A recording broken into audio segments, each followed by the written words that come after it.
설교의 실제 4강 2부 시작하겠습니다.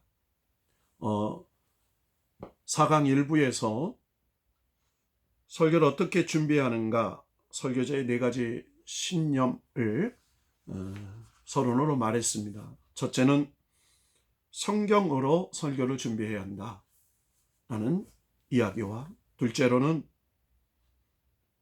설교자는 설교를 믿음으로 준비해야 한다 라는 것과, 세 번째로는 설교는 하나님의 은혜로 준비해야 된다는 것과, 네 번째로는 하나님의 영광을 위하여 설교를 준비해야 한다라는 것을 간단히 말씀을 드렸습니다. 자, 그렇다면 설교자의 설교를 위한 신념 4가지를 우리가 살펴보면서, 그렇다면 실제 설교를 준비하는 것에 들어가서는 어떤 준비 자세로 준비할 것인가? 한마디로 말하면 설교를 위한 준비 자세, 이렇게 얘기할 수 있죠. 우리는 이 설교 준비를 위해서 우리는 하나님의 거룩한 사역이기 때문에 우리는 이 부분을 좀 구분하고 접근할 필요가 있습니다. 설교는 사명인가 노동인가? 사명으로 시작한 목회가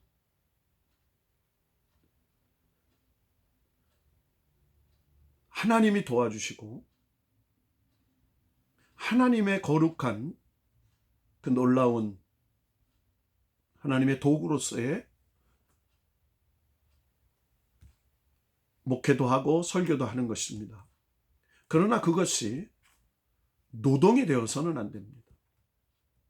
그래서 목회는 우리가 말한 것처럼 세상에서 노동으로 대가로 받는 월급이 아니고 하나님의 거룩한 사명을 감당하는 은혜로 받는 사례비, 이렇게 표현하는 것이죠.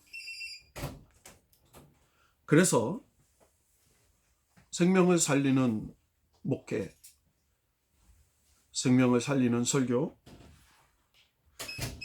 그래서 그 사명은 즐거운 것이지만 억지로 하는 노동은 괴로운 것입니다. 이 출발점의 마음은 그 감당하는 사역을 기쁨으로 하는가 아니면 억지로 하는가, 행복한 목회인가 괴로운 목회인가라는 결과를 낳게 되는 것입니다. 여러분에게 한 가지 질문하고 싶습니다.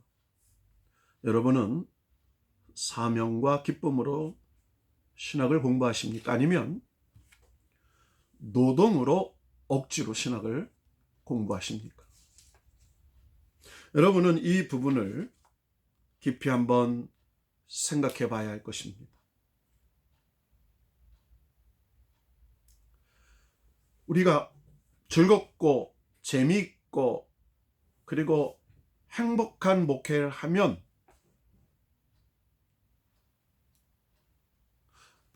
하나님이 기뻐하실 거라고 생각합니다. 우리가 즐긴다는 말을 행복한 목회로 표현할 수 있죠. 한마디로 말하면 설교할 시간이 기다려지는 목회자. 나는 지금 목회를 즐긴다. 설교 시간이 기다려진다. 그리고 성도들이 변하는 것이 기대가 된다. 그래서 행복하다. 부흥하는 교회의 목회자들의 관점을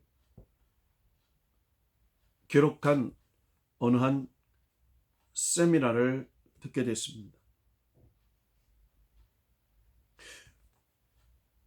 그들의 행복한 목회자, 즐거운 목회자, 부흥하는 교회 목회자는 몇 가지 중요한 장점들이 있었습니다.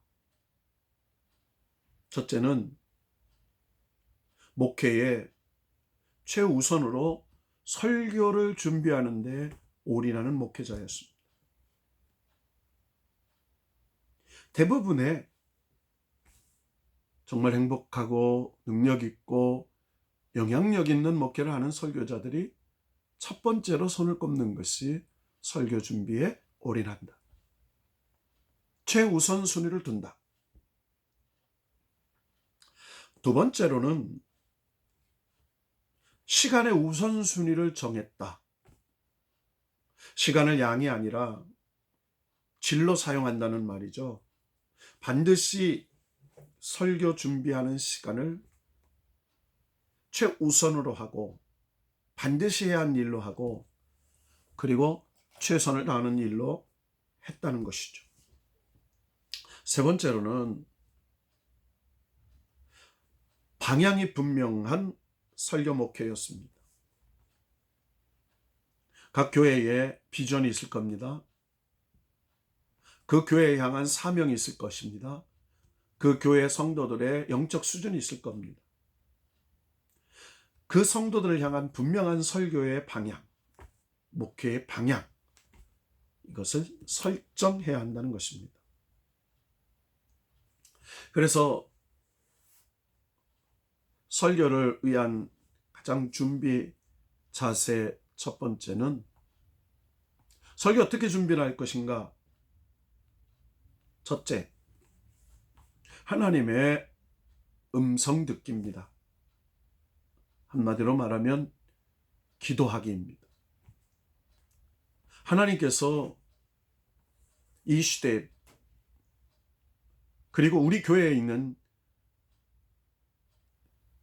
주변 지역사회에 그리고 우리 교인들이 살아가는 삶의 현장에 우리 교회에 주시는 하나님의 말씀이 어떤 것인가를 우리는 하나님으로부터 들어야 합니다. 그래서 하나님의 계시를 듣는 것이죠. 그래서 이 하나님의 계시를 듣는 기도, 첫 번째 설교 준비의 요소입니다. 그래서 설교를 위한 준비 기도입니다. 하나님, 어떤 말씀을 전해야 합니까? 하나님, 어떤 말씀을 전하기를 원하십니까? 하나님이 원하시는 말씀은 무엇입니까? 그래서 우리는 하나님께 질문하는 기도를 드리고 그것이 첫째죠. 둘째로는 하나님께서 주시는 음성을 들어야죠. 하나님께 물었다면 하나님의 음성을 대답을 들어야 하는 듣는 기도가 있어야 합니다. 그렇다면 하나님이 우리에게 설교의 본문과 방향성과 어떤 계시성을 주셨다면 하나님이 처음부터 마치는 전달까지 또 삶의 역사는 그 모든 과정을 하나님께서 은혜를 베풀어 달라는 간구의 기도를 드림으로써 설교 준비하기 첫 번째 기도로 준비하기가 시작이 되는 것이죠. 어떤 이는 새벽에 기도할 것이고 어떤 이는 저녁에 기도할 것이고 어떤 이는 하루 3번씩 기도할 것이고 어떤 이는 틈틈이 기도할 것입니다. 그것은 개인이 기도의 시간을 정해놓고 하는 것이죠. 설교를 위한 기도를 말하는 것입니다. 두 번째로는 하나님께서 주신 묵시적 계시를 받았다면 하나님께서 주시는 영적인 음성을 분별했다면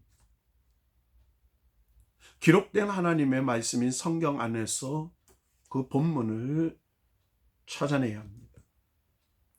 그래서 두 번째로는 성경을 읽습니다. 그래서 이 기도하기와 또 성경 본문 듣기를 주로 월요일이나 화요일에 시작해야 되는데, 목회자들에게는 월요일이 쉬는 날이기 때문에, 육체의 쉼도 목회이기 때문에 화요일에 우리가 하나님께서 주시는 영적인 그 리듬에 맞춰서 월요일과 화요일 날에 음성 듣기와 성경 본문 정하고 성경 읽는 과정의 일을 해야 된다고 생각을 합니다. 우리가 밥을 먹는 것처럼 기도는 영적 운동이죠. 이 영적 운동을 잘하기 위해서는 우리는 영적인 밥을 먹어야 합니다. 육체적 운동을 하기 위해서 우리가 육신을 위한 영양분을 공급받는 식사를 한다면 영적인 식사는 말씀이죠. 주로 성경을 들으면서 눈으로 따라 읽는 성경 읽기가 참 좋습니다. 듣고 따라서 읽고 보고, 이 세 가지 관점이 제일 좋은데, 우리가 따라서 읽는 것까지는 못한다면 들으면서 읽는, 듣고 눈으로 읽는 성경을 해야 되겠죠. 저는 보통 성경 본문을 20번 정도 읽어야 된다고 생각합니다. 한 본문을 정했다면 앞뒤 관련되어 있는 성경 앞장과 뒷장을 한 20여 번 성경으로만 꾸준히 읽으면서, 그리고 그 설교의 주제와 그리고 그 설교의 개요를 정리하는 것을 성경을 듣고 읽으면서 정리해야 된다고 생각합니다. 세 번째로는 이제 설교 주제와 본문을 읽었다면 설교의 제목과 대지를 정하는 것이죠. 설교의 제목은 그 본문을 통해서 주시는 그 말씀의 핵심적인 내용을 품고 있어야 합니다. 그래서 그 제목에는 설교의 모든 내용이 요약 표현되어져 있었다고 말할 수 있습니다. 그리고 하나님께서 계주해 주신 그 메시지에 성도들의 삶의 방향과 내용들이 표현되어져야 한다는 것입니다. 그때 우리가 본문을 읽고 주제를 정하고 제목을 정하고 그리고 대지를 나눴을 때에 어떤 설교의 유형, 어떤 설교의 형태, 어떤 설교의 방법론으로 할 것인가를 정해야 합니다. 본문에 따라서 연역법적인 방법론과 귀납법적인 방법론으로 나눌 수도 있지만, 또 설교의 형태로서, 유형으로서 우리가 강해 설교를 할 것인지, 본문 설교를 할 것인지, 주제 즉 대지 설교를 할 것인지, 그리고 그것을 어떤 형태를 방법론으로 전달할 것인지, 이야기 설교로, 4페이지 설교로, 아니면 내러티브 설교를 할 것인지 또 결정하게 될 것입니다. 이 세 번째 과정을 겪으면 우리는 이제 수요일에서 목요일 정도 기초적인 원고가 작성될 것입니다. 설교 원고는 탈고하기 전에 목요일까지 설교 원고를 자세하게 작성합니다. 설교 준비의 원칙이 있습니다. 설교의 글은 쉽게 해야 합니다. 즉 설교는 쉽게 한다는 것이죠. 누구나 알아들을 수 있게 설교하고, 누구나 이해할 수 있게 설교하고, 누구나 받아들일 수 있게 하는 설교가 제일 좋은 설교입니다. 설교는 쉬워야 합니다. 영어나 원어나 어려운 단어를 사용해서 듣는 회중으로부터 스스로 듣기를 포기하게 만드는 설교는 아무리 잘해도 그거는 좋지 않은 설교입니다. 두 번째 설교의 표현에 있어서 설교를 좁게 원고를 기록해야 합니다. 여기서 좁게라는 것은 설교에서 전하려고 하는 주제와 목적이 이탈하지 않고 주제와 목적이 분명해야 된다는 것입니다. 설교자들은 설교하다 보면 욕심이 생겨서 많은 것을 전하려고 하다가 주제와 목적을 이탈하는 경우가 있죠. 예를 들어서 돼지 설교를 했을 때 돼지가 너무 많아서 첫째, 둘째, 셋째, 넷째, 다섯째, 여섯째 분류하다가 보면 네 번째, 다섯 번째부터는 성도들이 듣기를 포기하는 경우가 있습니다. 설교는 좁게 하는 것이죠. 그래서 요즘에 유행하는 원포인트 설교라는 것이 있죠. 설교의 방법론이죠. 한 가지 주제와 목적으로 시작하고 그것을 결론으로 끌어가는 방식입니다. 설교를 깊게 한다라고 말을 합니다. 쉬우면서도 좁아야 하고 좁으면서도 깊어야 한다. 여러분, 어떻게 설교에 깊은 영성을 불어넣을 수 있을까요? 이건 설교자의 고민입니다. 다른 방법이 없습니다. 설교를 많이 읽어보면서 수정하고 교정하는 방법뿐입니다. 그래서 설교 원고를 썼을 때 그 원고는 수도 없이 고치고 수정해야 하는 과정을 겪게 되죠. 깊고 쉬운 문장을 만들려고 힘쓰고 애써야죠. 그래서 수정과 교정이 있는 것입니다. 좋은 원고를 쓰기 위해서 끊임없이 기도를 반복하죠. 좋은 원고를 탈고하기 위해서 끊임없이 관련된 책도 읽는 것입니다. 우리가 성경으로만 준비를 했다면 그 성경을 보충하기 위해서 많은 책들을 읽고 그 설교를 보충해주는 이해를 구해야 하는 과정이 필요한 것입니다. 한마디로 말하면 성령의 기름 부으심이 있어야 되죠.